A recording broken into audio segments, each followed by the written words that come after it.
നമ്മുടെ കർത്താവും വീണ്ടെടുപ്പുകാരനുമായി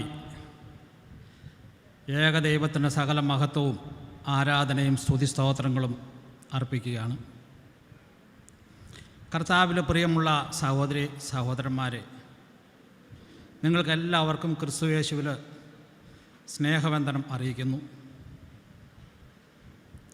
കർത്താവിനോടുകൂടി നടക്കുവാനായിട്ടുള്ള ആഗ്രഹവും അന്വേഷണവുമായിട്ടാണ് നിങ്ങളെല്ലാവരും ഇവിടെ എത്തിയിരിക്കുന്നത് എന്നുള്ളത് എനിക്ക് വളരെ നിശ്ചയമുണ്ട്.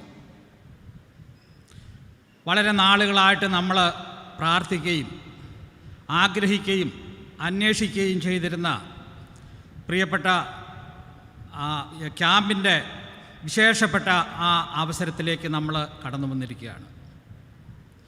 ദൈവത്തോടൊപ്പം നടക്കുക. ഈ ക്യാമ്പ് കഴിഞ്ഞ ഭവനങ്ങളിലേക്ക് നിങ്ങൾ തിരിച്ചു പോകുന്ന അവസരത്തിൽ ദൈവത്തോടൊപ്പം നടക്കുവാനായിട്ടുള്ള ഹൃദയനിർണയത്തോടെ ഇവിടെ നിന്ന് പിരിയുവാനായിട്ടിടയായി തീരട്ടെ എന്ന് ഈ തരുണത്തിൽ ഞാൻ ആശംസിക്കുകയും പ്രാർത്ഥിക്കുകയും ചെയ്യുകയാണ്. പ്രിയപ്പെട്ടവരെ, വളരെ മനോഹരമായ ഒരു വിഷയമാണ് ക്യാമ്പ് തീമായിട്ട് ഇത്തവണ നമ്മൾ എടുത്തിരിക്കുന്നത്. ദൈവത്തോടൊപ്പം നടക്കുക. ദൈവത്തോടൊപ്പം നടക്കുക. സ്വർഗം തൻ്റെ സിംഹാസനവും ഭൂമി പാദപീഠവും ആയിരിക്കുന്നതും ഉയർന്നും പൊങ്ങിയുമുള്ള സിംഹാസനത്തിൽ വസിക്കുന്നവനുമായ ഇരിക്കുന്നവനായ ഒരു വ്യക്തിയുടെ മുമ്പിൽ നടക്കുക എന്നുള്ളതാണ് നമ്മളെ സംബന്ധിച്ചുള്ള നിയോഗം. പ്രഥമ കേൾവിയിൽ തന്നെ ഒരു വിരോധാഭാസം നമുക്ക് തോന്നാം. ഇരിക്കുന്ന ഒരു വ്യക്തിയുടെ മുമ്പിൽ എങ്ങനെയാണ് നടക്കുവാനായിട്ട് കഴിയുക? എന്നാൽ പ്രിയപ്പെട്ടവരെ,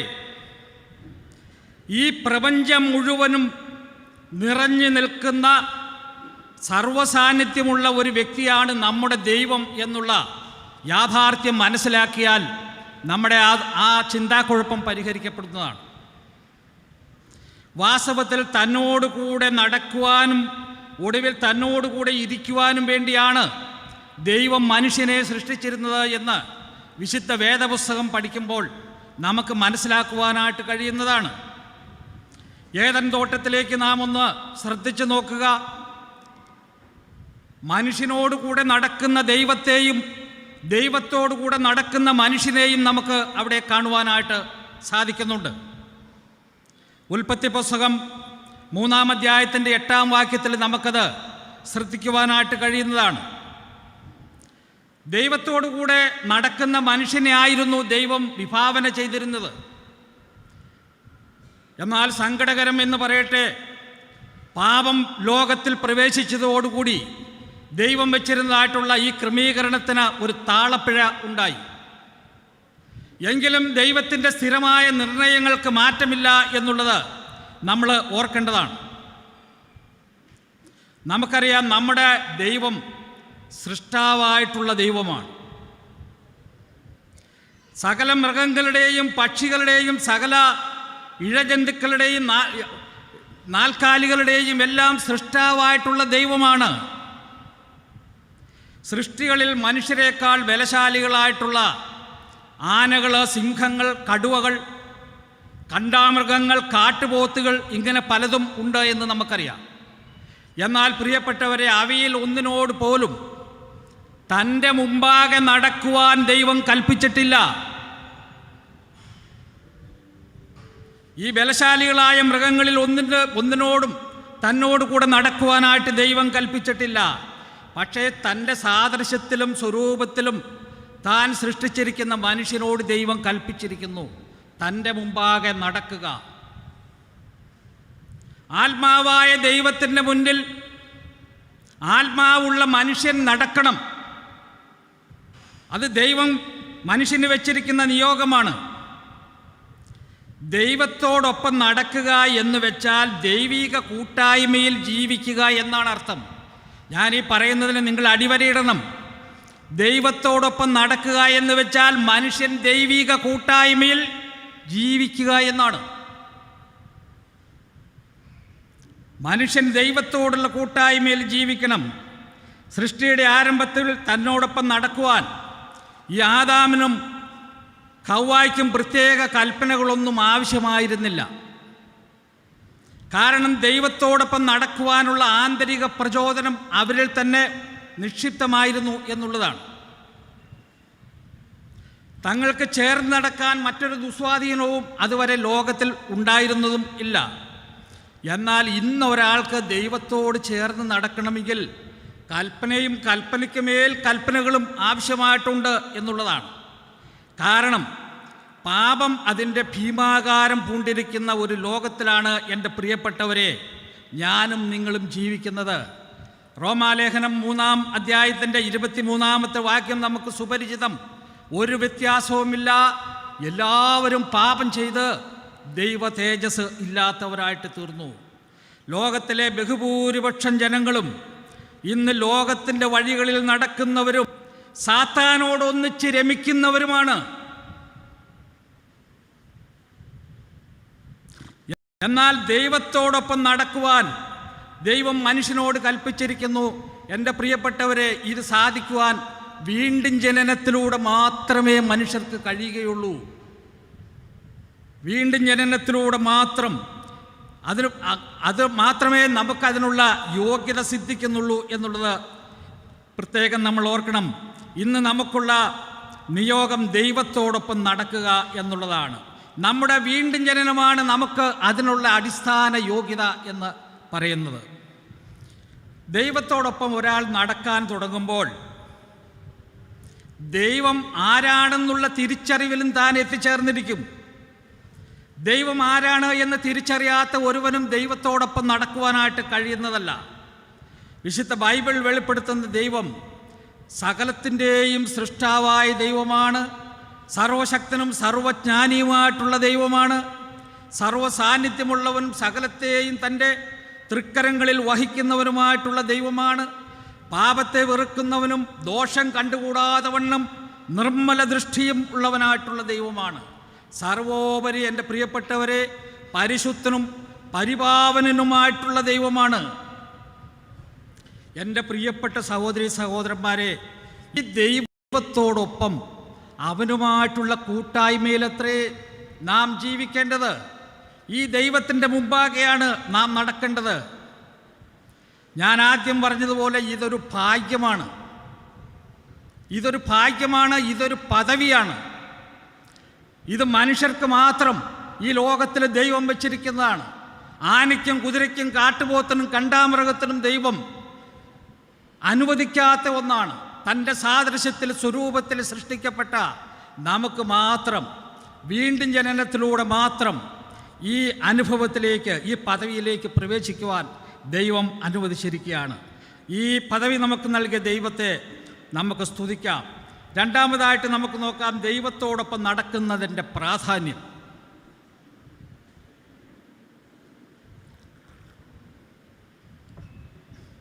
പ്രാഥമികമായി അത് ദൈവവുമായി നമുക്കുള്ള ഹൃദയബന്ധത്തിൻ്റെ ഇഴയടുപ്പം വ്യക്തമാക്കുന്ന ഒന്നാണ്.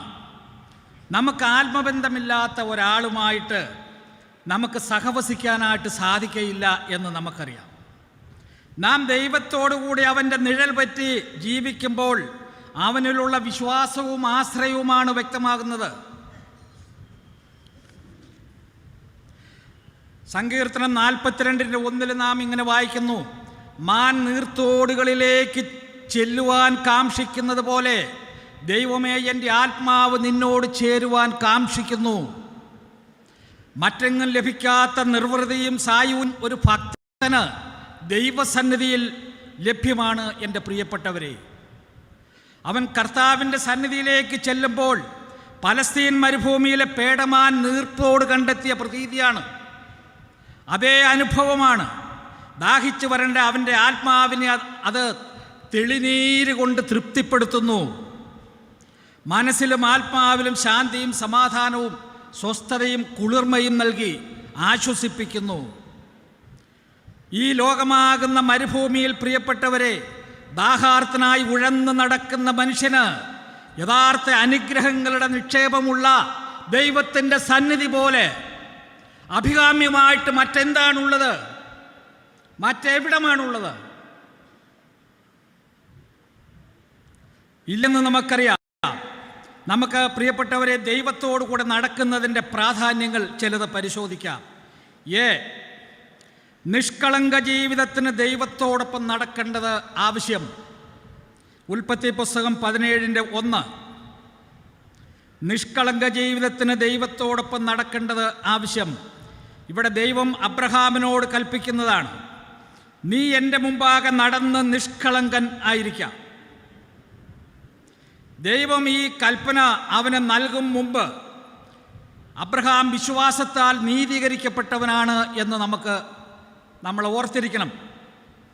രക്ഷിക്കപ്പെട്ട് ദൈവവൈതലായിട്ട് തീർന്നവനാണ് അബ്രഹാം. അങ്ങനെയുള്ളവർക്ക് മാത്രമാണ് ദൈവത്തോടു കൂടെ നടക്കാനായിട്ട് കഴിയുകയുള്ളൂ.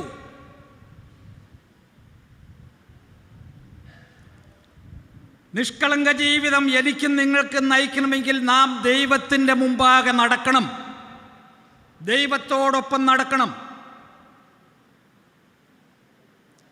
കളങ്കരഹിതവും സംശുദ്ധവുമായ ഒരു ജീവിതം എൻ്റെ പ്രിയപ്പെട്ടവരെ നാം ആഗ്രഹിക്കുന്നില്ലേ? പ്രിയപ്പെട്ടവരെ, ദൈവത്തിൻ്റെ കൂടെ നടന്നുകൊള്ളുക. അപ്പോൾ മാത്രമേ നമുക്കത് സാധിക്കുകയുള്ളൂ. ദൈവത്തിൻ്റെ ദിവ്യ സ്വഭാവത്തിന് കൂട്ടാളികളായി നേരോടും വിശുദ്ധിയോടും കൂടി ജീവിക്കുന്നതാണ് ദൈവത്തോടു കൂടിയുള്ള നടപ്പ് എന്ന് പറയുന്നത്. യാണ് നമ്മൾ നോക്കിയത്.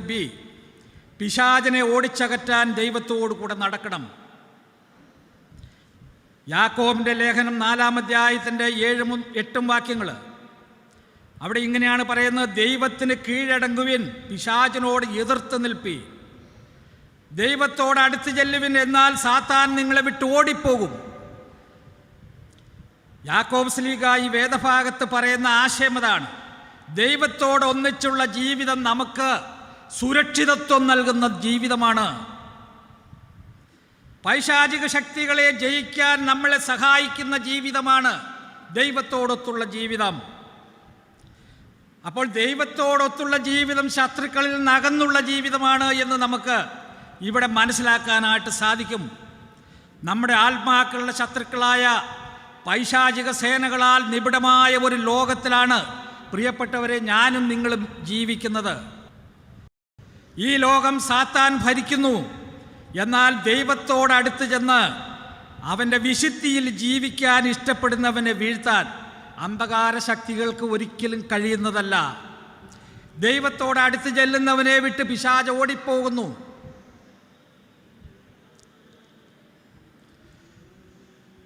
നമ്മൾ ഓർക്കണം, അശുദ്ധിയുള്ള സ്ഥലത്ത് മാത്രമാണ് സാത്താന്യ പ്രവർത്തനങ്ങൾക്ക് വേരോട്ടമുള്ളൂ. അല്ലാത്തവിടത്ത് സാത്താന് നിലനിൽപ്പില്ല എന്ന് നമ്മൾ ഓർക്കണം. പ്രിയപ്പെട്ടവരെ, അതുകൊണ്ട് നമുക്ക് ദൈവത്തിൻ്റെ മുമ്പാകെ ജീവിക്കാം. സാത്താൻ നമ്മളെ വിട്ട് ഓടിക്കൊള്ളും. ദൈവത്തോടൊന്നിച്ചുള്ള ജീവിതം ക്രിസ്തീയ സാക്ഷ്യമുള്ള ജീവിതമാണ്. ക്രിസ്തീയ സാക്ഷ്യമുള്ള ജീവിതമാണ്. മത്തായിയുടെ സുവിശേഷം 5-ാം അധ്യായത്തിൻ്റെ 15-16 വാക്യങ്ങൾ അവിടെ വാഴ്ത്തപ്പെട്ട നമ്മുടെ കർത്താവ് പറയാണ്, വിളക്ക് കത്തിച്ച് തണ്ടിന്മേൽ അത്രേ വയ്ക്കുന്നത്, അപ്പോൾ അത് വീട്ടിലുള്ള എല്ലാവർക്കും പ്രകാശിക്കുന്നു. നിങ്ങളുടെ വെളിച്ചം മനുഷ്യരുടെ മുമ്പിൽ പ്രകാശിക്കട്ടെ. പ്രിയപ്പെട്ടവരെ, ദൈവത്തോടൊപ്പമുള്ള നടപ്പ് പ്രകാശം പരത്തുന്ന ജീവിതമാണ്. ആ ജീവിതത്തിന് പ്രകാശമുണ്ട്. ദൈവത്തോടൊപ്പമുള്ള ജീവിതം. നാം ജീവിക്കുന്ന ഈ ലോകത്തിൽ മനുഷ്യർക്ക് ക്രിസ്തുവിനെയും ക്രിസ്തീയ ജീവിതത്തെയും വെളിപ്പെടുത്തുന്നത് നമ്മുടെ സാക്ഷ്യമുള്ള ജീവിതമാണ്. വലിയൊരളവിൽ അങ്ങനെ തന്നെയാണ്. നമ്മുടെ സാക്ഷ്യമുള്ള, ക്രിസ്തീയ സാക്ഷ്യമുള്ള നമ്മുടെ ജീവിതമാണ്. സമൂഹത്തിൽ നമ്മുടെ ക്രിസ്തീയ നന്മകളെ പ്രകാശിപ്പിക്കാൻ നമുക്ക് കഴിഞ്ഞില്ലെങ്കിൽ നമ്മുടെ ക്രിസ്തീയ ദൗത്യ നിർവഹണത്തിൽ നാം പരാജയപ്പെട്ടു എന്നാണ് അതിന് അർത്ഥം. ദൈവജനത്തിൻ്റെ ഉപദേശങ്ങളല്ല, അവരുടെ നന്മ പ്രവൃത്തികളാണ് പലപ്പോഴും മനുഷ്യരെ ക്രിസ്തുവിലേക്ക് ആകർഷിക്കുന്നത് എന്ന് വീണ്ടും വീണ്ടും നമ്മൾ മനസ്സിലാക്കിക്കൊള്ളണം. ക്രിസ്തീയ വിശ്വാസത്തിന് ശോഭയുണ്ടാകുന്നത്, അതിന് സൗരഭ്യമുണ്ടാകുന്നത് സൽപ്രവൃത്തികളിലൂടെ അത് വെളിപ്പെടുമ്പോഴാണ്. ആകയാൽ ക്രിസ്തീയ സാക്ഷ്യം പ്രകാശിപ്പിക്കാൻ നമുക്ക് കഴിയേണ്ടതിന് പ്രിയപ്പെട്ടവരെ, നമുക്ക് ദൈവത്തോടൊന്നിച്ച് നടക്കാം, ദൈവത്തോടു കൂടെ നമുക്ക് നടക്കാം. ഡി, ദൈവത്തോടൊപ്പമുള്ള ജീവിതം തെറ്റായ ഉപദേശ സംഹിതകളിൽ നിന്ന് നമ്മളെ രക്ഷിക്കുന്നു. 2 പത്രോസ് 2:1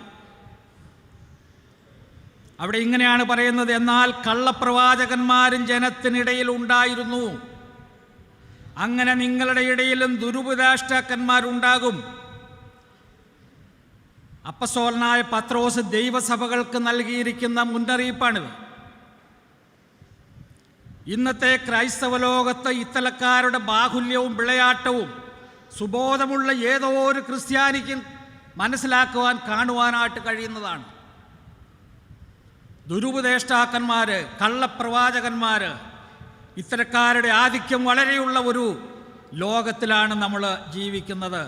എന്നാൽ കർത്താവിനോട് കൂടെ നടക്കുന്നവർക്ക് സതുപദേശങ്ങളുടെ നിശ്ചയമുണ്ടാകും, വചനത്തിൻ്റെ നിറവുണ്ടാകും, നെല്ലും പതിരും തിരിച്ചറിയാനായിട്ടുള്ള കഴിവ് അവർക്ക് ഉണ്ടാകും. പ്രിയപ്പെട്ടവരെ, അതുകൊണ്ട് തെറ്റിപ്പോകാതിരിക്കാൻ, ദുരുപദേശക്കാരാൽ കുടുങ്ങിപ്പോകാതിരിക്കാൻ നമുക്ക് കർത്താവിനോടൊപ്പം ജീവിക്കാം, കർത്താവിനോടൊത്ത് ജീവിക്കാം, ദൈവവചനത്തിൻ്റെ നിറവുള്ളവരായി നമുക്ക് ജീവിക്കാം. അപ്പോൾ ഇങ്ങനെയുള്ള ആളുകൾക്ക് ദൈവവചനാധിഷ്ഠിതമായിട്ടുള്ള ഒരു ജീവിതക്രമം ഉള്ളത് കൊണ്ട് അവർ തെറ്റിപ്പോകാനായിട്ടുള്ള സാധ്യത തുലോം ഇല്ല എന്ന് നമ്മൾ മനസ്സിലാക്കണം. മൂന്നാമത് നമുക്ക് ചിന്തിക്കാം, ദൈവത്തോടൊപ്പം നടക്കുന്നതിൻ്റെ നന്മകളെക്കുറിച്ചാണ് നമുക്ക് അവിടെ ചിന്തിക്കാനായിട്ടുള്ളത്. ദൈവത്തോടൊപ്പം നടക്കുന്നതിൻ്റെ നന്മ. ദൈവത്തോടൊപ്പമുള്ള നടപ്പിലും വളരെയധികം നന്മകൾ മറിഞ്ഞിരിപ്പുണ്ട് എന്നുള്ളത് നമ്മൾ ഓരോരുത്തരും മനസ്സിലാക്കിക്കൊള്ളണം. വളരെയേറെ നന്മകൾ മറിഞ്ഞിരിപ്പുണ്ട്. ദൈവവുമായി ഊട്ടി ഉറപ്പിക്കപ്പെടുന്ന ആത്മബന്ധമാണ് പ്രധാനമായിട്ട് ഉള്ളത് എന്ന് ഞാൻ ഓർപ്പിക്കട്ടെ. ചിലത് നമുക്ക് നോക്കാം. യഹോവയുടെ സഹിത്വം അഥവാ കർത്താവിൻ്റെ സഹിത്വം. ഒരു വേദഭാഗം വായിക്കാം, സങ്കീർത്തനം 25:14. അവിടെ ഇങ്ങനെയാണ് പറയുന്നത്: യഹോവയുടെ സഹിത്വം തൻ്റെ ഭക്തന്മാർക്കുണ്ട്. സാത്താന്യ ശക്തികളെ വിഹരിക്കുന്ന ഒരു ലോകത്തിൽ അന്യരും പരദേശികളുമായിട്ട് പാർക്കുന്ന ദൈവജനത്തിന് സർവശക്തനായ ഒരു ദൈവത്തിൻ്റെ സഹിത്വം എത്ര വലിയൊരു സുരക്ഷിതത്വ ബോധം നൽകുന്നതാണ്. വലിയൊരു സുരക്ഷിതത്വ ബോധം നമുക്ക് നൽകുന്നതാണ്. നമുക്കറിയാം, ഇന്ത്യയിൽ പാർക്കുന്ന നമുക്ക് ഇന്ത്യയുടെ രാഷ്ട്രപതിയുടെ അഥവാ ഇന്ത്യൻ പ്രധാനമന്ത്രിയുടെ സഹിത്വമുണ്ട് എങ്കിൽ നമുക്കറിയാം ഉരുക്കുകോട്ടയ്ക്കുള്ളിൽ പാർക്കുന്നവൻ്റെ സുരക്ഷിതത്വം അതുപോലുള്ള ഒരു സുരക്ഷിതത്വമാണുള്ളത്. അങ്ങനെയെങ്കിൽ പ്രിയപ്പെട്ടവരെ, ഈ അഖിലാണ്ടത്തിൻ്റെ മുഴുവനും അധികാരിയും ഉടമസ്ഥനുമായ സർവശക്തനായ നമ്മുടെ കർത്താവിൻ്റെ സഹിത്വം നമുക്ക് ഉണ്ട് എങ്കിൽ നമുക്കുണ്ടാകുന്ന സുരക്ഷിതത്വം അത് എത്രയോ വലുതാണ് എന്ന് നമ്മൾ ഓർക്കുക. പ്രിയപ്പെട്ടവരെ, ഈ കർത്താവിനോട് ചേർന്ന് ജീവിക്കുന്നവർക്ക് മാത്രമാണ് ഈ സുരക്ഷിതത്വ ബോധം ഉണ്ടാകുന്നുള്ളൂ. സങ്കീർത്തനത്തിൽ നാം ഇങ്ങനെ വായിക്കുന്നു, 91-ാം സങ്കീർത്തനത്തിൻ്റെ 1 മുതൽ 4 വരെയുള്ള വേദഭാഗത്ത് നാം ഇങ്ങനെ വായിക്കുന്നുണ്ട്: അത്യുന്നതൻ്റെ മറവിൽ വസിക്കുകയും സർവശക്തൻ്റെ നിഴലിൻ കീഴിൽ പാർക്കുകയും ചെയ്യുന്നവൻ യഹോവയെക്കുറിച്ച്. എന്താണ് താൻ പറയുന്നത്? അവൻ എൻ്റെ സങ്കേതവും അവൻ എൻ്റെ കോട്ടയും അവൻ എൻ്റെ പലകയും എൻ്റെ പരിചയമാകുന്നു. വിവരണാതീതമായിട്ടുള്ള സുരക്ഷിതത്വം നൽകുന്നതാണ് ആ സഹിത്വം. പക്ഷേ നാം അത്യുന്നതൻ്റെ ചിറകിൻ കീഴിൽ അവനോടൊപ്പം പാർക്കണം, അവൻ്റെ മുമ്പാകെ നടക്കണം. പ്രിയപ്പെട്ടവരെ, അപ്പോൾ അവൻ്റെ സഹിത്വം വളരെ വിലപ്പെട്ടതാണ് എന്നുള്ളത് നമുക്ക് മനസ്സിലാക്കുവാനായിട്ട് സാധിക്കും.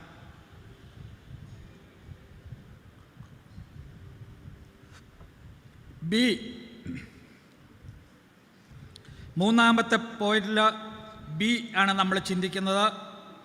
ദൈവത്തിൻ്റെ മുമ്പാകെ നമുക്കുണ്ടാകുന്ന പ്രാഗൽഭ്യവും സ്വീകാര്യതയും. ദൈവത്തിൻ്റെ മുമ്പാകെ നമുക്കുണ്ടാകുന്ന പ്രാഗൽഭ്യവും സ്വീകാര്യതയും. ഉൽപ്പത്തി പുസ്തകം 18-ാമത്തെ അധ്യായം. അവിടുത്തെ സംഭവം എന്താണെന്ന് നമുക്കറിയാം. അബ്രഹാം സോദോമിന് വേണ്ടി പക്ഷപാതം കഴിക്കുന്നതാണ് അവിടെ നമുക്ക് കാണുവാനായിട്ട് സാധിക്കുന്നത്. സോദോമിന് വേണ്ടി പക്ഷപാതം കഴിക്കാൻ ദൈവത്തിൻ്റെ സ്നേഹിതനായ അബ്രഹാമിന് പ്രാഗൽഭ്യമുണ്ടായി. അതേസമയത്ത് ഒരു ദൈവവൈതലായിരുന്ന ലോത്തിന് പ്രാഗൽഭ്യമുണ്ടായില്ല. ഇത് നമ്മൾ തിരിച്ചറിയേണ്ടതായിട്ടുള്ള ഒരു കാര്യമാണ്.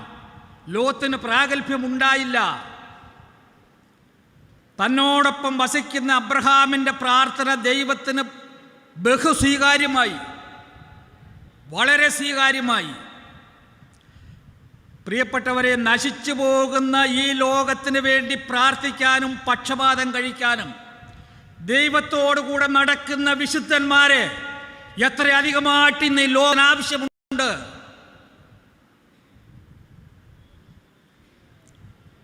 ഈ ലോകം നശിച്ചു പോവുകയാണ്, നാശത്തിലേക്ക് പോവുകയാണ്. ദൈവത്തോടുകൂടെ നടക്കുന്നവരെ ദൈവം അന്വേഷിക്കുകയാണ്. പക്ഷപാതം കഴിക്കാൻ വേണ്ടി, ഇടിവിൽ നിൽക്കാൻ വേണ്ടി, ദൈവമേ കരുണ കാണിക്കണമേ എന്ന് നിലവിളിക്കാൻ വേണ്ടി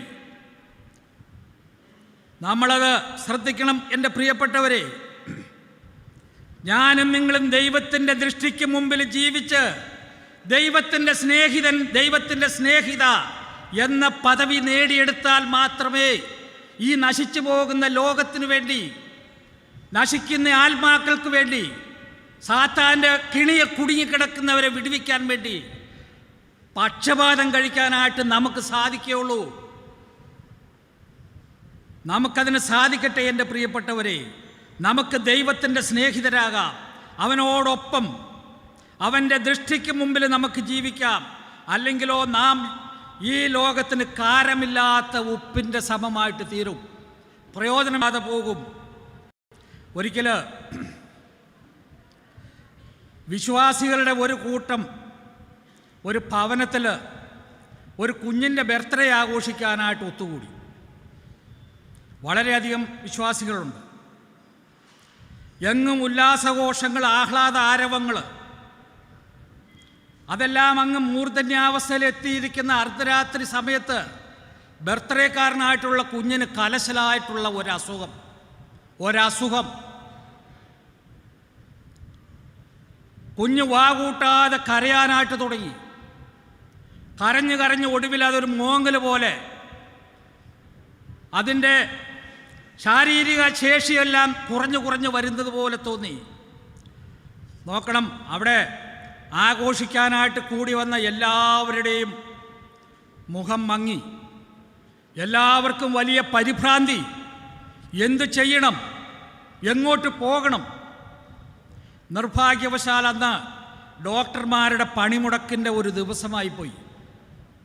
ആശുപത്രിയിലേക്ക് ഓടിയിട്ടും വലിയ കാര്യമില്ല എന്ന് അവിടെ കൂടി വന്ന എല്ലാ ദൈവജനത്തിനും മനസ്സിലായി. എന്തു ചെയ്യും? നൃത്തഭവനം വളരെ വേഗത്തിൽ വിലാപ ഭവനമായിട്ട് തീർന്നു. വാസ്തവത്തിൽ മനുഷ്യൻ്റെ കാര്യങ്ങൾ ഇത്രയേ ഉള്ളൂ. നൃത്തഭവനം വിലാപഭവനമായിട്ട് തീരാൻ അധികം യാത്ര ചെയ്യേണ്ട ആവശ്യമില്ല. വാസ്തവത്തിൽ അവിടെ കൂടിയിരിക്കുന്ന എല്ലാവരും ആരാധനയും അപ്പം നുറുക്കലുമുള്ള വിശ്വാസികളാണ്. ഒരിക്കലും പണിമുടക്കാത്തവനായി ഗിലെയാദിലെ നല്ല വൈദ്യനായിട്ടുള്ള യേശുക്രിസ്തുവിനെ കുറിച്ച് അവർക്കെല്ലാം അറിയാം. പക്ഷേ അവനെ വിളിച്ച് അപേക്ഷിച്ച് കാര്യം നടത്താം എന്നുള്ള പ്രാഗൽഭ്യം അവർക്കില്ല. അകലം വിട്ട് ക്രിസ്തീയ ജീവിതം നയിക്കുന്ന ആർക്കും കർത്താവിനെ വിളിച്ചുണർത്താം എന്ന് വിചാരിക്കേണ്ട ആവശ്യമില്ല. പ്രിയപ്പെട്ടവരെ, ഇതുപോലെ ഒരു സാഹചര്യത്തിൽ നമ്മൾ എത്തിയാൽ നമ്മൾ എന്ത് ചെയ്യും? കൊടുങ്കാറ്റിൽ അകപ്പെട്ടപ്പോൾ പടകിലുണ്ടായിരുന്ന യേശുവിനെ വിളിച്ചുണർത്താൻ കർത്താവിൻ്റെ ശിഷ്യന്മാർക്ക് പ്രാഗൽഭ്യമുണ്ടായി. അവർക്ക് പ്രാഗൽഭ്യമുണ്ടായി എന്ന് നമുക്ക് കാണാം. ഇവിടെ ഇരിക്കുന്ന നമ്മിൽ എത്ര പേർക്ക് ജീവിതത്തിലെ പ്രതികൂലങ്ങളുടെ തിരകൾ ഇളകുമ്പോൾ, ജീവിതത്തിൻ്റെ നൗക മുങ്ങിത്താഴും എന്ന് ഭയക്കുമ്പോൾ യേശുവിനെ വിളിച്ചുണർത്താനുള്ള പ്രാഗൽഭ്യമുണ്ടോ? ഉണ്ടെങ്കിൽ ദൈവത്തിന് സ്തോത്രം. പക്ഷേ ചിലർക്കെങ്കിലും കാണുകയില്ല എന്ന് എനിക്കറിയാം. അകലം വിട്ട് ക്രിസ്തീയ ജീവിതം നയിക്കുന്നവർക്ക് അതിനുള്ള പ്രാഗൽഭ്യമുണ്ടാകാനായിട്ടുള്ള സാധ്യത തുലവും കുറവാണ്. അതുകൊണ്ട് എൻ്റെ പ്രിയപ്പെട്ടവരെ, നമുക്ക് കർത്താവിനോട് അടുത്ത്, കർത്താവിനോട് ചേർന്ന് അവൻ്റെ വിശുദ്ധിക്ക് മുമ്പിൽ നമുക്ക് ജീവിക്കാം. ദൈവം നമ്മളെ സഹായിക്കട്ടെ. മലാക്കിയുടെ പുസ്തകം 3-ാം അധ്യായത്തിൻ്റെ 16-ാമത്തെ വാക്യത്തിൽ നാം ഇങ്ങനെ വായിക്കുന്നു: യഹോവ ഭക്തന്മാർ തമ്മിൽ സംസാരിച്ചു, യഹോവ ശ്രദ്ധ വെച്ച് കേട്ടു. ഇന്നും ഭക്തന്മാരുടെ സംസാരം, ഭക്തന്മാരുടെ അപേക്ഷകൾ, ഭക്തന്മാരുടെ ഞരക്കങ്ങൾ കേൾക്കുന്നവനായിട്ടുള്ള യഹോവയാണ്. പക്ഷേ ഭക്തന്മാരായിരിക്കണം എന്ന് മാത്രം. ഭക്തിയുടെ പുറംകുപ്പായ വിട്ടുകൊണ്ട് നടന്നുകൊണ്ടൊന്നും നമുക്ക് കർത്താവിനെ വിളിച്ച് വിളികേൾപ്പിക്കാനായിട്ട് കഴിയുന്നതല്ല എന്ന് നമ്മൾ പ്രത്യേകം മനസ്സിലാക്കണം.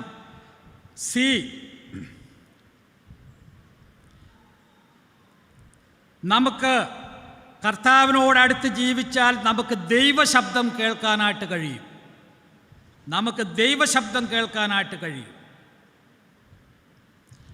യോഹന്നാൻ്റെ സുവിശേഷം 10-ാം അധ്യായത്തിൻ്റെ 3-4 വാക്യങ്ങൾ, അവിടെ നാം ഇങ്ങനെയാണ് വായിക്കുന്നത്: ആടുകൾ യേശുവിൻ്റെ ശബ്ദം കേൾക്കുന്നു, ആടുകൾ ഇടയൻ്റെ ശബ്ദം അറിയുന്നു. പ്രിയപ്പെട്ടവരെ, ശബ്ദമുഖരിതവും ബഹളമയവുമായിട്ടുള്ള ഒരു ലോകത്തിലാണ് ഞാനും നിങ്ങളും ജീവിക്കുന്നത് എന്നുള്ളത് നമുക്കറിയാം. അനേകം ശബ്ദങ്ങൾ,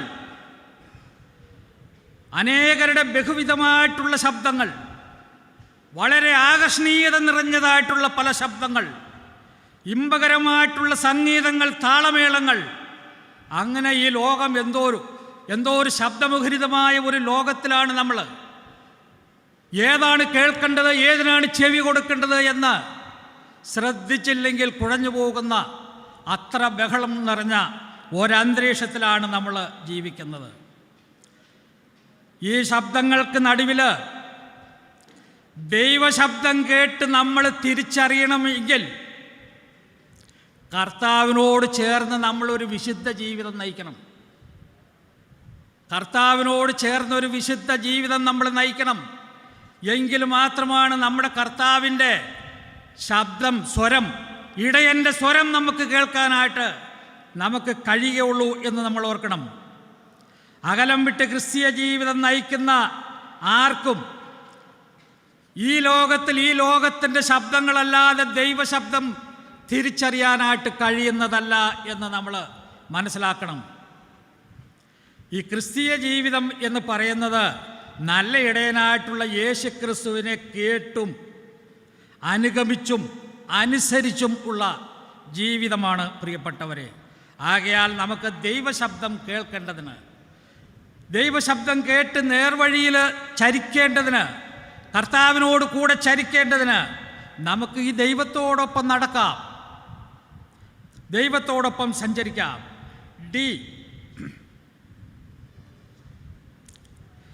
മാലിന്യരഹിതമായിട്ടുള്ള ജീവിതം നമുക്ക് ഉറപ്പ് തരുന്നു. കർത്താവിനോട് ചേർന്നുള്ള ജീവിതം മാലിന്യരഹിതമായിട്ടുള്ള ജീവിതം ഉറപ്പ് തരുന്നു. 1 യോഹന്നാൻ 1-ാം അധ്യായത്തിൻ്റെ 5-ാമത്തെ വാക്യത്തിൽ നമുക്കിങ്ങനെ കാണാം: ദൈവം വെളിച്ചമാകുന്നു, അവനിൽ ഇരുട്ട് ഒട്ടുമില്ല. ദൈവമാകുന്ന വെളിച്ചത്തോടടുത്ത് വരാതെ, അടുത്തെത്താതെ ഇരുളിൽ കൂടി പ്രയാണം ചെയ്യുന്ന ഏതൊരു മനുഷ്യനും തൻ്റെ വസ്ത്രം മലിനമായാൽ തിരിച്ചറിയാൻ കഴിയുകയില്ല. ഒരാൾ ദൈവവചനത്തോട് എത്രമാത്രം അടുത്ത് ജീവിക്കുന്നുവോ തൻ്റെ വസ്ത്രം മലിനമായാൽ തിരിച്ചറിയാൻ, വളരെ വേഗത്തിൽ തിരിച്ചറിയാൻ തനിക്ക് കഴിയുന്നതാണ്.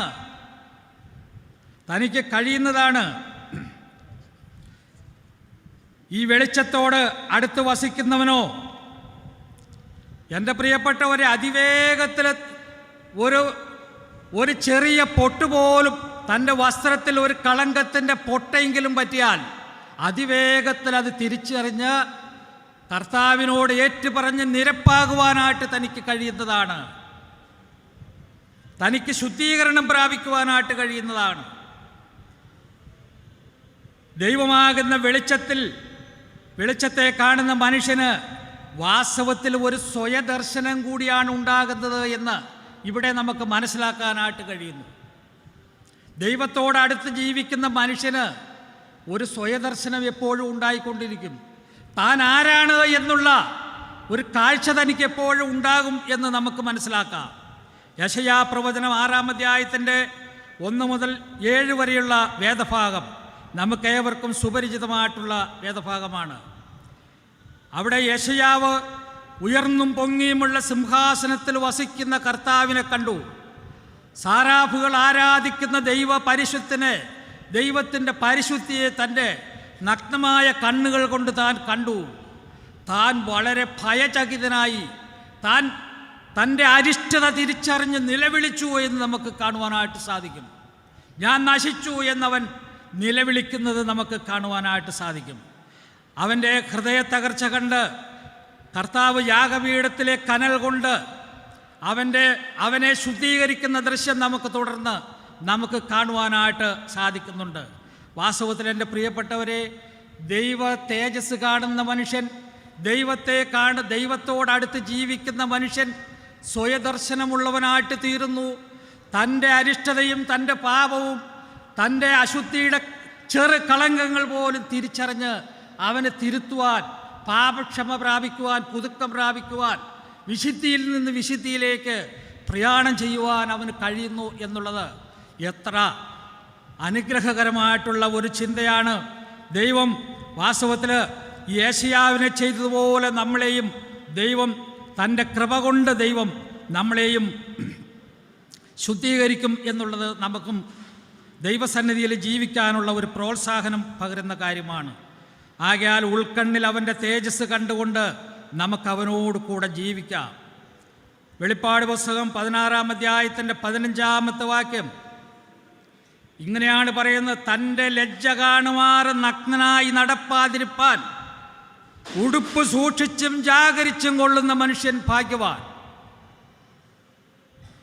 തൻ്റെ ലജ്ജ കാണുമാറ് നഗ്നനായി നടക്കാതിരിപ്പാൻ ഉടുപ്പ് സൂക്ഷിച്ചും ജാഗരിച്ചും കൊള്ളുന്ന മനുഷ്യൻ ഭാഗ്യവാൻ.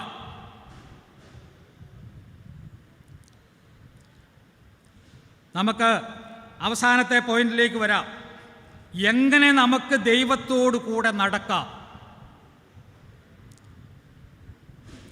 നടന്നതിൻ്റെ ചില മാതൃകകൾ, അതാണ് തുടർന്ന് നമുക്ക് ചിന്തിക്കുവാനായിട്ടുള്ളത്.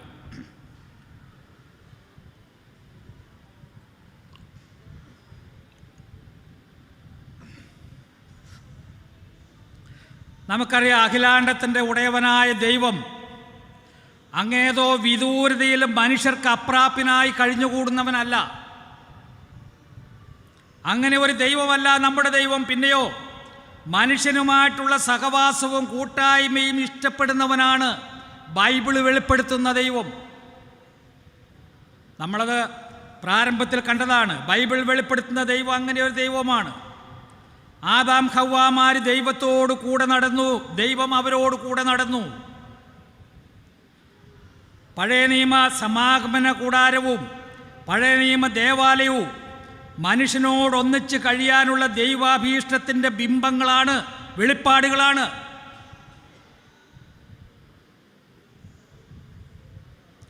പുതിയ നിയമത്തിലാകട്ടെ സാക്ഷാൽ ഇമ്മാനുവേലിൻ്റെ ആഗമനത്തോടുകൂടെ മനുഷ്യനോടുകൂടി ഇരിക്കാനുള്ള ദൈവത്തിൻ്റെ പദ്ധതി യാഥാർത്ഥ്യമായി എന്ന് നമുക്ക് മനസ്സിലാക്കാനായിട്ട് സാധിക്കും. ദൈവം നമ്മോടുകൂടെ, ഇമ്മാനുവേൽ, ദൈവം നമ്മോടുകൂടെ. നാം ആ ദൈവത്തോടുകൂടെ നടന്നാൽ മതി. അപ്പം മനുഷ്യനോട് കൂടെ ഇരിക്കാനുള്ള ദൈവിക തീരുമാനത്തോടുള്ള മനുഷ്യൻ്റെ ക്രിയാത്മകമായ സഹകരണമാണ് ദൈവത്തോടു കൂടെയുള്ള നടപ്പ് എന്ന് പറയുന്നത്. ദൈവഹിതത്തിന് വെളിയിൽ സഞ്ചരിച്ചുകൊണ്ട് ആർക്കും ദൈവത്തോടൊപ്പമായിരിക്കാനായിട്ട് കഴിയുന്നതല്ല എന്ന് നമ്മൾ പ്രത്യേകം മനസ്സിലാക്കിക്കൊള്ളണം. അപ്പോൾ മനുഷ്യനോട് കൂടെ ഇരിക്കാനുള്ള ദൈവത്തിൻ്റെ തീരുമാനത്തോടുള്ള മനുഷ്യൻ്റെ ക്രിയാത്മകമായ സഹകരണം, അതാണ് ദൈവത്തോടു കൂടെയുള്ള നടപ്പ്. വിശുദ്ധ തിരുവെഴുത്തുകൾ നമ്മൾ നോക്കുമ്പോൾ ദൈവത്തോടു കൂടെ നടന്നിട്ടുള്ള പല ആൾക്കാരെയും നമുക്ക് കാണുവാനായിട്ട് സാധിക്കും. ചിലരെ മാത്രം നമുക്കൊന്ന് പരിചയപ്പെടാം. ചിലരെ വിസ്താരഭയത്താൽ അധികം പേരെ നമുക്ക് ശ്രദ്ധിക്കാനായിട്ട് കഴിയുന്നതല്ല. ഒന്ന്, ഹാനോക്ക്. നമുക്ക് വളരെ പരിചയമുണ്ട്, നമ്മൾ കൂടെ കൂടെ ഓർക്കുന്നതാണ്. ഹാനോക്കിനെ കുറിച്ച് നമ്മൾ ഓർക്കുന്നതാണ്. ഹാനോക്ക് ജീവിച്ചിരുന്ന ലോകം എന്തുമാത്രം വഷളായിരുന്നു എന്നുള്ളത് യൂദായുടെ ലേഖനം വായിക്കുമ്പോൾ ഹാനോക്കിൻ്റെ പ്രവചനം ഉദ്ധരിച്ചിരിക്കുന്ന ആ വാക്യം നമ്മൾ നോക്കിയാൽ മതി, നമുക്ക് മനസ്സിലാവും. വളരെയേറെ വഷളായിട്ടുള്ള ഒരു ലോകത്തിൽ ഹാനോക്ക് എന്ന് വെച്ചാൽ, എൻ്റെ പ്രിയപ്പെട്ടവരെ, ലോകം സൃഷ്ടിക്കപ്പെട്ട് മനുഷ്യനെ സൃഷ്ടിക്കപ്പെട്ട് അധിക കാലമാകുന്നതിന് മുമ്പ് തന്നെ ഈ ലോകം ദൈവത്തെ വിട്ട് വളരെ വഷളായിപ്പോയിരുന്നു. വളരെ വഷളായി. ഉൽപ്പത്തി 5:22 നമ്മൾ വായിക്കുന്നു, ഹാനോക്ക് 300 സംവത്സരം ദൈവത്തോടു കൂടെ നടന്നു. 300 സംവത്സരം ദൈവത്തോടു കൂടെ നടന്നു. പുത്രന്മാരെയും പുത്രിമാരെയും ജനിപ്പിച്ചു. അദ്ദേഹത്തിൻ്റെ കുടുംബജീവിതമോ മക്കളെ ജനിപ്പിച്ചതോ ദാമ്പത്യബന്ധമോ ഒന്നും ദൈവത്തോടു കൂടെ നടക്കുന്നതിന് ഒരു തടസ്സമായി തീർന്നില്ല. നമുക്കത് കാണാനായിട്ട് സാധിക്കുന്നു. ഉൽപ്പത്തി 5:24, 22 നമ്മൾ വായിച്ച 5:24. ഹാനോക്ക് 300 സംവത്സരം ദൈവത്തോടു കൂടെ നടന്നു. ഇതാ 2 വട്ടം പറഞ്ഞിരിക്കുകയാണ് ഹാനോക്കിൻ്റെ നടപ്പിനെ സംബന്ധിച്ച്. അതതിൻ്റെ പ്രാധാന്യം. അന്നത്തെ ലോകത്തിൽ എന്തോ ഒരു വില കൊടുത്തിട്ടാണ് താൻ അത് സാധിച്ചത് എന്നുള്ളതാണ്. അതിൻ്റെ അടിസ്ഥാനത്തിൽ അതിൻ്റെ പ്രാധാന്യം നമ്മളെ ഓർമ്മപ്പെടുത്താൻ വേണ്ടിയാണ് 2 വട്ടം പറഞ്ഞിരിക്കുകയാണ്. ജലപ്രളയത്തിന് മുമ്പ് പാപത്താൽ വഷളായ ഒരു ലോകത്തിൽ ഭീമമായ ഒരു വില കൊടുത്തായിരുന്നു ഹാനോക്ക് ഈ പരിശുദ്ധനായ ദൈവത്തോടു കൂടെ നടന്നത്. പരിശുദ്ധനായ ദൈവത്തോടു കൂടെ നടന്നത് നമുക്കത് മനസ്സിലാക്കാം. ശ്രദ്ധിച്ചാൽ നമുക്കൊരു കാര്യം ഇവിടെ മനസ്സിലാകുന്നുണ്ട്. ആ വേദഭാഗം ശ്രദ്ധിക്കുമ്പോൾ നമുക്ക് മനസ്സിലാകും. ഹാനോക്കിൻ്റെ ആയുഷ്കാലം എന്ന് പറയുന്നത് 360 സംവത്സരമാണ്. 360 സംവത്സരമാണ്. അതിൽ 300 സംവത്സരം മെഥൂശലേഹിൻ്റെ ജനനം മുതലുള്ള കാലത്താണ് അദ്ദേഹം ദൈവത്തോടു കൂടെ നടന്നതായിട്ട് രേഖപ്പെടുത്തിയിരിക്കുന്നത്. ഇവൻ്റെ കാലത്ത് പ്രളയം എന്നർത്ഥമുള്ള മെഥൂശലേഹ് ജനിച്ചു കഴിഞ്ഞപ്പോൾ അദ്ദേഹത്തിനൊരു വെളിപ്പാടുണ്ടായി എന്ന് വേണം വിചാരിക്കാൻ. ഇവൻ്റെ കാലത്ത് പ്രളയം, ജലപ്രളയം, ദൈവത്തെ താൻ ഒരുപക്ഷെ അറിഞ്ഞത് അപ്പോൾ അതിന് മുഖാന്തരമായിട്ട് തീർന്നത് ആ വിഷയമായിരിക്കാൻ സാധ്യതയുണ്ട്. എന്തായാലും മെഥൂശലേഹ് ജനിച്ചതിന് ശേഷമാണ് അദ്ദേഹം ദൈവത്തോടു കൂടെ നടക്കാൻ ആരംഭിച്ചത്. ദൈവത്തോടു കൂടെ നടന്നു എന്ന് രേഖപ്പെടുത്തിയിരിക്കുന്നത് 300 സംവത്സരം. ദൈവത്തോടു കൂടെ നടക്കാത്ത വർഷങ്ങൾ വട്ടപൂജ്യം. പ്രിയപ്പെട്ടവരെ, നമ്മളും മനസ്സിലാക്കിക്കൊള്ളണം, ഞാനും നിങ്ങളും ദൈവത്തോടു കൂടെ നടക്കാത്ത കാലങ്ങൾ വട്ടപൂജ്യം. ദൈവത്തിൻ്റെ സന്നിധിയിൽ കേവലം വട്ടപൂജ്യം. ദൈവത്തിൻ്റെ സന്നിധിയിൽ വിലമതിക്കപ്പെടണമോ, ദൈവത്തിൻ്റെ സന്നിധിയിൽ നമുക്ക് പ്രതിഫലം കരസ്ഥമാക്കണമോ, ദൈവത്തോടു കൂടെ നടന്നുകൊള്ളുക. ദൈവത്തോടു കൂടെ ദൈവീക സംസർഗത്തിൽ, ദൈവീക കൂട്ടായ്മയിൽ നമ്മൾ ജീവിച്ചു കൊള്ളുക. ഹാനോക്ക് വലിയൊരു വില കൊടുത്ത് ദൈവത്തോടു കൂടെ 300 സംവത്സരം ജീവിച്ചു. വലിയൊരു വില കൊടുക്കാതെ ആർക്കും ദൈവത്തോടു കൂടെ ജീവിക്കാനായിട്ട് സാധിക്കയില്ല. ഹാനോക്ക് ദൈവത്തോടു കൂടെ നടന്നു. ജലപ്രളയം എന്ന ദൈവിക ന്യായവിധി വരുന്നതിന് മുമ്പേ ദൈവം അവനെ താൻ നശിപ്പിച്ചു കളയുന്ന ഈ ലോകത്ത് നിന്ന് നശിപ്പിക്കില്ലാത്ത നാശമില്ലാത്ത ലോകത്തിലേക്ക് എടുത്തു മാറ്റി അവനെ സ്വർഗത്തിലേക്ക് ദൈവം മാറ്റി എന്ന് നമുക്ക് കാണാനായിട്ട് സാധിക്കുന്നു. പ്രിയപ്പെട്ടവരെ, ദൈവത്തോടു കൂടി നടക്കുന്നവൻ ന്യായവിധിയിലകപ്പെടുന്നില്ല എന്നത് പ്രത്യേകം നമ്മൾ മനസ്സിലാക്കേണ്ട ആവശ്യമുണ്ട്. മറ്റൊരാളെ കൂടി നമുക്ക് നോക്കാം. നോഹ, ഉൽപ്പത്തി 6:9 വാക്യം. നോഹ നീതിമാനും തൻ്റെ തലമുറയിൽ നിഷ്കളങ്കനുമായിരുന്നു. അവൻ ദൈവത്തോടു കൂടെ നടന്നു. ദൈവത്തോടു കൂടെ നടന്നു.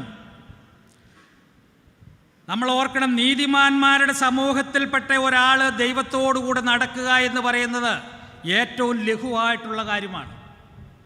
എന്നാൽ ദുഷ്ടന്മാരാൽ നിബിഡമായ ഒരു ലോകത്തിൽ ദൈവത്തോടു കൂടെ നടക്കുക എന്ന് പറയുന്നത് ശ്രമസാധ്യമായിട്ടുള്ള ഒരു കാര്യമാണ്. അത് വലിയൊരു വില കൊടുക്കാതെ അത് സാധ്യമായിട്ടുള്ള ഒരു കാര്യമല്ല എന്ന് നമുക്കറിയാം. നോഹ ജീവിച്ചിരുന്ന ലോകം മുഴുവനും ന്യായവിധിയുടെ കീഴിൽ കിടന്ന ഒരു ലോകം, ദുഷ്ടന്മാർ മഹാപാപികളുമായിട്ടുള്ള ഒരു ലോകത്തിലാണ് നോഹ ജീവിച്ചത്. എന്നാൽ പ്രിയപ്പെട്ടവരെ, നമുക്ക് ഓർക്കാം, മനുഷ്യന് മനസ്സുണ്ട് എങ്കിൽ ദൈവത്തിൻ്റെ കൃപയാൽ അവനും ഏതു മനുഷ്യനും ദൈവത്തോടൊപ്പം നടക്കാം. മനുഷ്യന് മനസ്സുണ്ട്, ആ മനസ്സിന്മേൽ ദൈവത്തിൻ്റെ ആശീർവാദവും ഉണ്ടെങ്കിൽ, ദൈവത്തിൻ്റെ കൃപയുണ്ടെങ്കിൽ ദൈവത്തോടു കൂടെ നടക്കാം. അന്നും ഇന്നും മനുഷ്യർക്ക് ദൈവത്തോടു കൂടെ നടക്കാൻ സാധ്യമാണ്. അത് നോഹ നമ്മളോട് സംസാരിക്കുന്ന വിഷയമാണ്. അപ്പോൾ വലിയൊരു വില കൊടുക്കാൻ നമുക്ക് മനസ്സുണ്ടോ എന്ന് നമ്മൾ പരിശോധിക്കണം. ദൈവവുമായിട്ടുള്ള കൂട്ടായ്മയ്ക്കും സഹിത്വത്തിനും ആത്മബന്ധത്തിനും ഒരു വലിയ വില കൊടുക്കാനായിട്ട് നമ്മൾ മനസ്സുണ്ടോ? മനസ്സുണ്ടെങ്കിൽ ദൈവത്തോടു കൂടെ നടക്കുവാൻ നമുക്ക് സാധ്യമാണ്. ഈ നോഹ ദൈവത്തോടു കൂടെ നടന്നതുകൊണ്ട്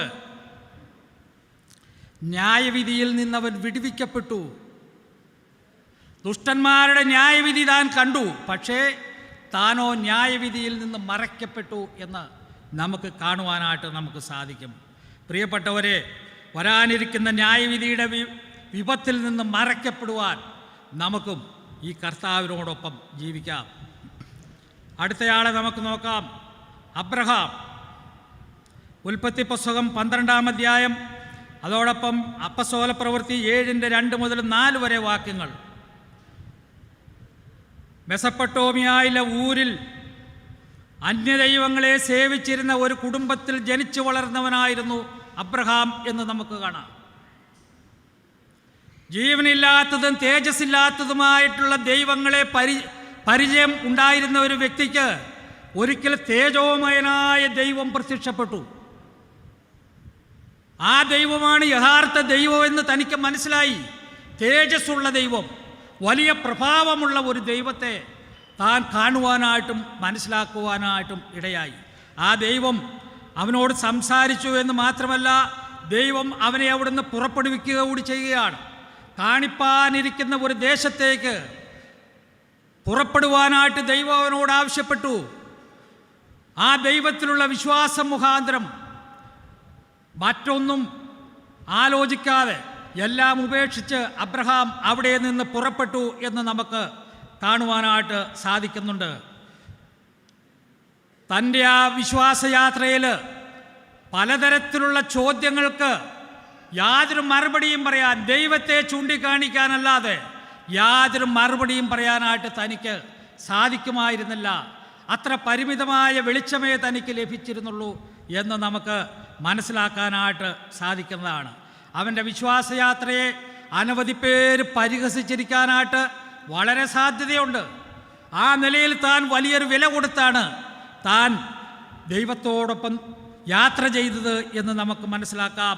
വാർദ്ധക്യത്തിൻ്റെ ചുളിവുകൾ വീണ അവൻ്റെ കടിപ്രദേശത്ത് നിന്ന് മക്കൾ ജനിക്കുമെന്നും ആ മക്കൾക്ക് കനാൻ ദേശം നൽകുമെന്നുള്ള ദൈവത്തിൻ്റെ വാഗ്ദത്തം ആശയ്ക്ക് വിരോധമായി താൻ വിശ്വസിച്ചുവെന്ന് ദൈവവചനത്തിൽ രേഖപ്പെടുത്തിയിട്ടുണ്ട്.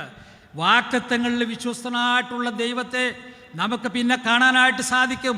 അബ്രഹാമിന് മക്കളെ കൊടുത്തു എന്ന് നോക്കുക. കടൽ തീരത്തെ മണൽത്തരി പോലെ, ആകാശത്തിലെ നക്ഷത്രങ്ങളെ പോലെ എണ്ണിക്കൂടാത്ത മക്കളെ താൻ കൊടുത്തു. കനാൻ ദേശവും സന്തതിക്ക് കൊടുത്തു. മാത്രമല്ല, കർത്താവായ യേശു ക്രിസ്തു എന്ന ദൈവപുത്രൻ അബ്രഹാമിൻ്റെ മകനായിട്ട്, വാഗ്ദത്ത സന്തതിയായിട്ട് ഈ ഭൂമിയിൽ വന്ന് അവനിൽ കൂടി എത്രയോ തലമുറകൾ, എത്രയോ കോടി ആളുകളാണ് അനുഗ്രഹത്തിലേക്ക് പ്രവേശിച്ചത് എന്ന് കണ്ടോ? ദൈവത്തെ വിശ്വസിച്ചിറങ്ങണം, ദൈവത്തോടൊപ്പം നടക്കണം, അനുഗ്രഹിക്കപ്പെടും. നമ്മൾ മാത്രമല്ല, നമ്മുടെ തലമുറകൾ അനുഗ്രഹിക്കപ്പെടും. നമ്മളൊരു അനുഗ്രഹപാത്രമായിട്ട് തീരും, അതിന് സംശയമില്ല. ദൈവവചനത്തിൽ ഇങ്ങനെ പറയുന്നുണ്ട്, എന്നെ മാനിക്കുന്നവനെ ഞാനും മാനിക്കും. ദൈവത്തോടു കൂടെ നടന്നല്ലാതെ എങ്ങനെയാണ് ദൈവത്തെ മാനിക്കുക? നമുക്ക് ദൈവത്തോടു കൂടെ നടക്കാം, ദൈവത്തെ മാനിച്ച് ഈ ലോകത്തിൽ ജീവിക്കാം. എൻ്റെ പ്രിയപ്പെട്ടവരെ, നാലാമതൊരാളെ കൂടി നമുക്ക് നോക്കാം. യോസേപ്പ്. ഉൽപ്പത്തി പുസ്തകം 37-ാമത്തെ അധ്യായം, 37 മുതൽ ഉള്ള അധ്യായങ്ങളിൽ തങ്കശോഭയോടെ നമുക്ക് യോസേപ്പിനെ കാണാനായിട്ട് കഴിയും. എന്തൊരു ശോഭയുള്ള കഥാപാത്രമാണ് യോസേപ്പ്. തൻ്റെ ജീവിതത്തിൽ കഠിനമായ പ്രലോഭനങ്ങളിൽ, സങ്കടകരമായിട്ടുള്ള സാഹചര്യങ്ങളിൽ താൻ ദൈവത്തോടു കൂടെ നടന്നു. ദൈവം അവനോട് കൂടെ ഇരുന്നു എന്നും രേഖപ്പെടുത്തിയിട്ടുണ്ട്. പ്രിയപ്പെട്ടവരെ, പൊട്ടക്കിണറ്റിലും പൊത്തിപ്പേറിൻ്റെ ഭാര്യയുടെ മുമ്പിലും കാരാഗ്രഹത്തിലും കുണ്ടറയിലും തൻ്റെ ഭക്തനോടുകൂടെ യഹോവ ഇരുന്നു. നമ്മുടെയൊക്കെ എല്ലാ നടപ്പിലും, എല്ലാ പ്രവർത്തനങ്ങളിലും, എല്ലാ വഴികളിലും യഹോവ ഇരിക്കുമോ? ഇരിക്കട്ടെ. സകല അനർത്ഥങ്ങൾക്കിടയിലും യഹോവ കൂടെ ഇരിക്കിയാൽ യോസേപ്പ് കൃതാർത്ഥനായിരുന്നു എന്നാണ് രേഖപ്പെടുത്തിയിരിക്കുന്നത്. യോസേപ്പ് ആത്മസംതൃപ്തി ഉള്ളവനായിരുന്നു. ജീവിതത്തിൽ കഠോരമായിട്ടുള്ള പ്രയാസങ്ങളും സങ്കടങ്ങളും അന്യായമായിട്ടുള്ള ക്ലേശങ്ങളും ഒക്കെ താൻ അനുഭവിച്ചിട്ടും യഹോവ കൂടെ ഇരിക്കുന്നത് കൊണ്ട് താൻ കൃതാർത്ഥനായിരുന്നു എന്ന് നമുക്ക് കാണുവാനായിട്ട് സാധിക്കുന്നു. നമുക്കറിയാം, യോസേപ്പിനോട് കൂടെ ഇരുന്ന കർത്താവ്, ദൈവത്തോട് കൂടെ നടന്ന യോസേപ്പ്, ഈ യോസേപ്പിനെ കാരാഗ്രഹത്തിൻ്റെ ആഴത്തിൽ നിന്ന് മിസ്രയീം ഭരണത്തിൻ്റെ ഔന്നത്യത്തിലേക്ക് ദൈവം ഉയർത്തിയെന്ന് നമുക്ക് കാണുവാനായിട്ട് സാധിക്കും. അന്ന് അറിയപ്പെട്ടിരുന്ന ലോകം മുഴുവനും അവനൊരു അനുഗ്രഹമായിട്ട് തീർന്നു. ഭൂലോകത്ത് മുഴുവനും മഹാക്ഷാമം പിടിച്ചിരുന്ന ഒരു കാലത്തിൽ ലോകത്തിന് മുഴുവനും അപ്പം നൽകുവാനായിട്ട്, ആശയും ആവേശവും കൊടുക്കുവാനായിട്ട് ദൈവം യോസേപ്പിനെ ഉയർത്തി എന്ന് നമുക്ക് കാണുവാനായിട്ട് സാധിക്കും. എൻ്റെ പ്രിയപ്പെട്ടവരെ, യോസേപ്പിനെ പോലെ നാമും ഈ കർത്താവിനോട് കൂടെ നടന്നുകൊള്ളുക. തക്ക സമയത്ത് ദൈവം നമ്മുടെ സാഹചര്യത്തിൽ നിന്ന് നമുക്ക് ഉയർച്ചയുണ്ടാക്കും. നമ്മൾ ഒരു അനുഗ്രഹപാത്രമായിട്ട് തീരും എന്നതിന് സംശയമില്ല. നമ്മൾ ചിന്തിച്ച ഈ വ്യക്തികളെല്ലാം ദൈവത്തോടു കൂടെ നടന്നവരാണ്. ദൈവത്തോടു കൂടെ നടക്കുന്നത് മനുഷ്യർക്ക് എപ്പോഴും ലാഭമാണ് എന്ന വസ്തുത ഇവരുടെയൊക്കെ ചരിത്രം നമ്മളെ പഠിപ്പിക്കുന്ന കാര്യമാണ്. ദൈവത്തോടുകൂടെ നടക്കാതെ ആരും അനുഗ്രഹിക്കപ്പെടുന്നില്ല എന്നുള്ളത് നമ്മൾ മനസ്സിലാക്കണം കേട്ടോ. ഇനിയും ഇയ്യോബ്, മോശെ, ദാവീദ്, ദാനിയേല്, അതുപോലെ വിശുദ്ധ പ്രവാചകന്മാർ, ഇങ്ങനെ വളരെ പേര് നമുക്ക് പഴയ നിയമത്തിലും കർത്താവായ യേശുക്രിസ്തുവിൻ്റെ വിശുദ്ധ അപ്പസ്തോലന്മാരെയും വേറെ പല വിശുദ്ധന്മാരെയും ഒക്കെ പുതിയ നിയമത്തിലും നമുക്ക് കാണാൻ കഴിയും. നമുക്ക് സമയമില്ലാത്തതുകൊണ്ട് നമ്മൾ അങ്ങോട്ടൊന്നും കിടക്കുന്നില്ല. വിസ്താര ഭയത്താൽ നമ്മൾ അത് വിടുകയാണ്. എൻ്റെ പ്രിയപ്പെട്ടവരെ, ഈ ഭൂമി പാപത്താൽ എത്രമാത്രം പങ്കിലമാണെങ്കിലും, പാപത്തിനിവിടെ എന്തുമാത്രം പെരുക്കമുണ്ടെങ്കിലും, മനുഷ്യന് മനസ്സുണ്ടെങ്കിൽ, ആത്മാർത്ഥമായ അന്വേഷണമുണ്ടെങ്കിൽ, അതിന്മേൽ ദൈവത്തിൻ്റെ കൃപയുണ്ടെങ്കിൽ, നിശ്ചയമായിട്ടും നമുക്കും ദൈവത്തോടു കൂടെ ജീവിക്കാൻ ഈ ലോകത്തിൽ സാധിക്കുന്നതാണ് എന്ന് നമ്മൾ മനസ്സിലാക്കണം. ലക്ഷോപലക്ഷം വിശുദ്ധന്മാർ ലോകമാലിന്യങ്ങൾ വിട്ട് ദൈവത്തോടുകൂടെ നടക്കുന്നവരായി ഇന്നീ ഭൂപരപ്പിലുണ്ട് എന്നുള്ളത് നിസ്തർക്കമായിട്ടുള്ള ഒരു സംഗതിയാണ്. നമുക്ക് വളരെ അറിഞ്ഞുകൂടാ എന്ന് മാത്രമേ ഉള്ളൂ. ലക്ഷക്കണക്കിന് പേര് കർത്താവിനോട് കൂടെ ജീവിക്കുന്നവർ ലോകത്തിലുണ്ട്. 1 രാജാക്കന്മാർ 19-ാം അധ്യായത്തിൽ തൻ്റെ ശുശ്രൂഷയാൽ കുഴങ്ങിപ്പോയ ഏലിയാവിനെ നമുക്ക് കാണുവാനായിട്ട് സാധിക്കും. ബാലാരാധനയും മ്ലേച്ഛതകളുമെല്ലാം ഇസ്രായേൽ ദേശത്ത് പെരുകിയിരുന്ന ഒരു കാലഘട്ടത്തിൽ ഇസബേൽ രാജ്ഞി യഹോവയുടെ പക്ഷത്തുള്ള വിശ്വാസികളെ, പ്രവാചകന്മാരെ എല്ലാം കൊന്നൊടുക്കിയിരുന്ന ഒരു കാലഘട്ടത്തിൽ ഭയചകിതനായിട്ടുള്ള ഏലിയാവ് ഒരു ഗുഹയ്ക്കുള്ളിൽ ഒളിച്ചു എന്ന് നമുക്ക് കാണാനായിട്ട് സാധിക്കും. 1 രാജാക്കന്മാർ 19-ാം അധ്യായം. അവിടെ ഇരുന്ന് വിലപിക്കുകയാണ് താൻ. നിനക്ക് വേണ്ടി എരിവ് കാണിച്ചിരുന്ന ഞാൻ യഹോവേ, ഞാൻ മാത്രമേ ഇനി നിന്റെ പക്ഷത്ത് ശേഷിക്കുന്നുള്ളൂ. ബാക്കി എല്ലാവരെയും ആഹാബും ഇസബേലും ചേർന്ന് കൊന്നുകളഞ്ഞു. കർത്താവേ, ഞാൻ മാത്രമേ ഉള്ളൂ. നിനക്ക് വേണ്ടി നിന്റെ നാമം വഹിക്കുന്ന ഞാൻ മാത്രമേ ലോകത്തിലുള്ളൂ.